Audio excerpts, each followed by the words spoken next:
लोग आमतौर पर दिन भर में 10 से 17 सेल्फ केयर प्रोडक्ट इस्तेमाल करते हैं। मेरी चीज़ें ये हैं: सुबह उठकर टूथपेस्ट, साबुन, शैम्पू और कंडीशनर, ज़रूरत पड़ने पर hand wash, moisturiser, lip balm या वैसलीन, थोड़ा सा परफ्यूम, थोड़ा आईलाइनर और माउथ वॉश। इन तमाम चीज़ों की सामग्री आती है 4 स्रोतों से: ताज़ा पानी, वेल जैसे पशु पौधे और हाँ, केमिकल भी। इनमें असल में है क्या? खनिज तेल, पेट्रोकेमिकल। पैराफिन ऑयल भी एक पेट्रोकेमिकल है। और बाकी की जो चीज़ें इन उत्पादों में होती हैं वो हैं ब्यूटेनॉल या ब्यूटाइल वाला कोई शब्द, पीईजी वाली कोई चीज़, डीईए वाली कोई चीज़ या ईएमए और भी कई सैकड़ों चीज़ें पेट्रोकेमिकल स्रोतों से निकाली जा रही हैं। मैं पीएचडी छात्रों की क्लास ले रही थी और वो भी नहीं जानते थे। ये लोग तो आम जनता नहीं हैं, केमिस्ट्री में डिग्री ले रहे हैं और वे भी इससे अनजान हैं। कॉन्स्टेंस बेली का कहना है कि पेट्रोकेमिकल्स का इतना ज़्यादा इस्तेमाल होने के बावजूद लोग उनके बारे में जानते ही नहीं हैं। दरअसल हर एक केमिकल जो हमारे पास आता है वो ज्यादातर पेट्रोलियम से बना है। त्वचा में जलन या रिएक्शन के कुछ मामलों का पता तो चला है, लेकिन वैज्ञानिक मानते हैं कि अगर खुराक के निर्देश माने जाएं तो सेहत पर उनकी टॉक्सिसिटी और दूसरे असर नहीं होते, यानी ये सेहत की चिंता का विषय नहीं है। लेकिन पेट्रोकेमिकल का पर्यावरण पर बहुत बड़ा असर पड़ता है। तेल के लिए खुदाई पानी, हवा और मिट्टी को बेहद प्रदूषित कर सकती है। पेट्रोकेमिकल प्लांट्स खुद भी बड़ा प्रदूषण करते हैं। पूरी दुनिया में लोग उनका पुरजोर विरोध करते आ रहे हैं। आप जरा रिफाइनरी से गुजरिए, हवा में सारा धुआं जाते देख सकते हैं। आपको पता है वो प्रदूषण है। किंग्समिल बॉन्ड पेट्रोकेमिकल इंडस्ट्री पर नजर रखने वाले संगठन कार्बन ट्रैकर में एनालिस्ट हैं। पेट्रोकेमिकल बनाने में कार के लिए पेट्रोल बनाने से भी बहुत ज्यादा प्रदूषण होता है। सवाल ये भी है कि इस्तेमाल के बाद उनका होता क्या है। 10 से 17 उत्पादों का मतलब 300 केमिकल नालियों में बहा दिए जा रहे हैं प्रति व्यक्ति प्रतिदिन, और ये बढ़ता ही जा रहा है। सबसे कुख्यात हैं माइक्रोप्लास्टिक्स। रिसर्च में शामिल 70% से ज्यादा मछलियों की प्रजातियों में वो मिले हैं। समुद्री पर्यावरण को वो प्रभावित करते हैं। जब लोग उन्हें खा लेते हैं तो माइक्रोप्लास्टिक इंसानी डीएनए को भी नुकसान पहुंचाते हैं। और बात यहाँ रुकती नहीं है। पेट्रोकेमिकल जलवायु पर तेल से भी ज्यादा असर डालते हैं।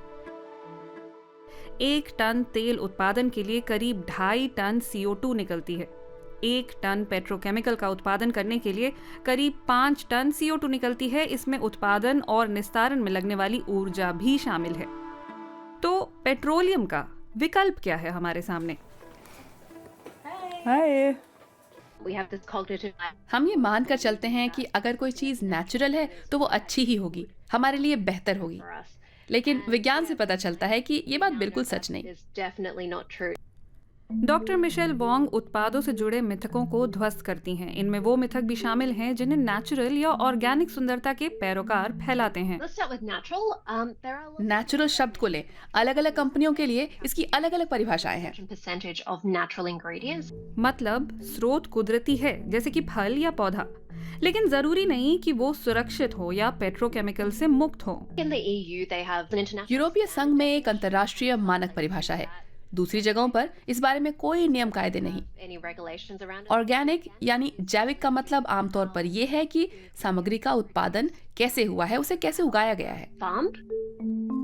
मतलब ऐसा नहीं है कि हर सामग्री जैविक स्रोत वाली हो या वो पर्यावरण के लिए बेहतर हो। इन उत्पादों में ऐसी सामग्री हो सकती है जिसका संबंध पेट्रोलियम से हो। और नेचुरल का मतलब ये भी नहीं कि वो पर्यावरण के लिए बेहतर हो। जैसे कि अगर आप गुलाब की तरह महकना चाहते हैं, ये महक लैब में तैयार की जा सकती है, लेकिन कुदरत से गुलाब के 1 ग्राम अर्क को निचोड़ने के लिए आपको 10,000 ग्राम यानी 10 किलोग्राम पंखुड़ियां चाहिए होंगी। और जाहिर है गुलाबों को उगाना, फसल तैयार करना, उस फसल को खाद देना, सींचना, ये तमाम चीजें भी अपनी जगह हैं। इसमें बहुत ज्यादा ऊर्जा की खपत होती है। आप उम्मीद मत छोड़िए, एक समाधान है जिसे ग्रीन केमिस्ट्री कहते हैं। उन्हीं चीजों को सिंथेसाइज करना, लेकिन अक्षय सामग्री से। सेलुलोज को चारे की तरह इस्तेमाल कर अगर हम इन चीज़ों को इंजीनियर्ड सूक्ष्म जीवियों से बना लें तो हमें धरती से तेल खोदने पर निर्भर नहीं रहना पड़ेगा। और ये हो भी रहा है। खेती के कचरे का इस्तेमाल करके सस्टेनेबिलिटी पर जोर देने वाले समूह ये कर रहे हैं। अमेरिका की एक कंपनी एमिरिस ने हाल में 2 पर्सनल केयर प्रोडक्ट्स लॉन्च किए हैं। उनकी क्रीम सिलिका से बनी है, जिसे पेट्रोलियम से नहीं बल्कि गन्ने की खोई से तैयार किया गया है। स्विट्जरलैंड की एक कंपनी ने आइसोडोडेकिन नाम का कंपाउंड इस्तेमाल कर अपनी लिपस्टिक को कार्बन मुक्त बना दिया। इस पदार्थ की वजह से वाटरप्रूफ कॉस्मेटिक्स लंबा चलते हैं।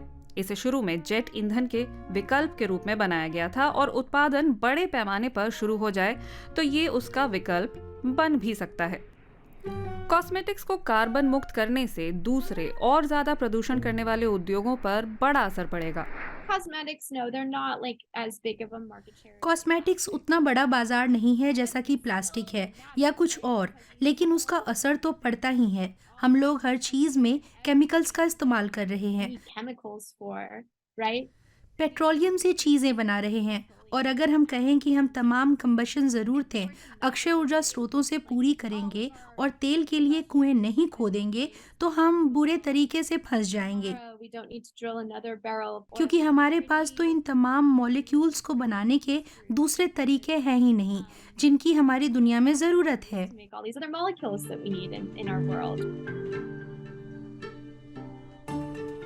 तो आप क्या करेंगे?